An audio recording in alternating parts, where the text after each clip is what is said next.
নমস্কার, welcome to my channel. আজকে আমি অষ্টাদশ পর্ব মহাভারতের আদি পর্বের সতীর প্রতি শৌনকাদি ঋষিগণের প্রশ্ন এই অংশটু পাঠ করব।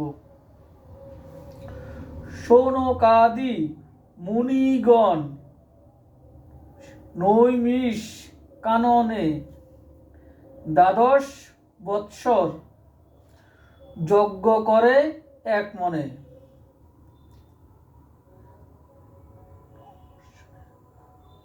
লোম হর্ষণের পুত্র সৌতি নাম ধর।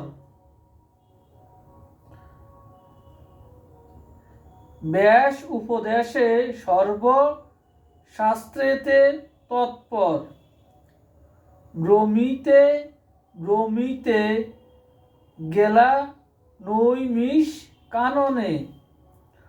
শৌনকাদি মুনি যজ্ঞে রত যেইখানে। মুনিগণে প্রণমিল সুতের নন্দন।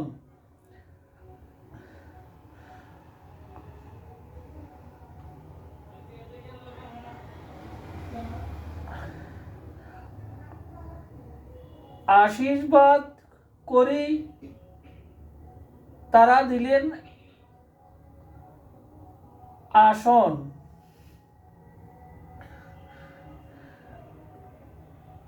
আসনে বসিলে সতী কন মুনিগণ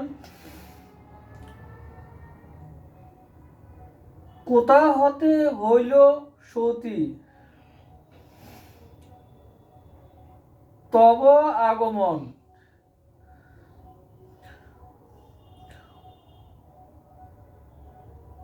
কোথায় বা এতকাল করিলা যাপন। সবিস্তারে কহ সবে করিব শ্রবণ। মুনিগণ প্রশ্ন শুনি সুতের কুমার সবিনয়ে করপুটে কহেন বিস্তার।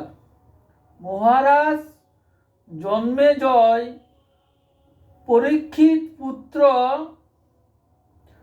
সর্পকুল বিনাশার্থে কইলা সর্পসত্র। সেই যজ্ঞে মুনিশ্রেষ্ঠ শ্রী বৈশম্পায়ন ব্যাস বিরচিত কথা করান শ্রবণ। বিস্তারে শ্রবণ করে ভারত আখ্যান। জাহাজ শ্রবণে নর পায় দিব্যগান। নানা তীর্থ পর্যটন করি অবশেষে উপনীত হইয়াছি তোমা সভা পাশে।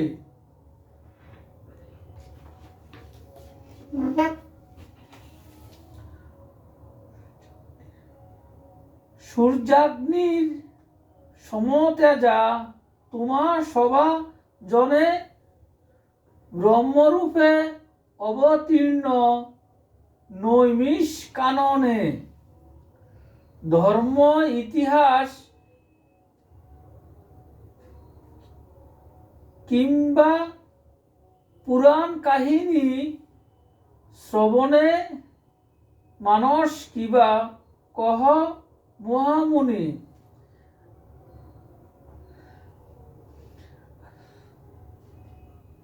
আদেশ করুন আমি করিব কীর্তন। জাহাজ শ্রবণে সর্বপাপ বিমোচন। সতীর বচন শুনি কন মহামুনি। তব তাত সুত ছিলা সর্বশাস্ত্র গানে। নানা চিত্র বিচিত্র কথন পুরাতন, সুত মুখে বহু শাস্ত্র করেছি শ্রবণ। তার পুত্র তুমি হে জিজ্ঞাসী, সে কারণ কি জানো হ, কহ তুমি করিব শ্রবণ।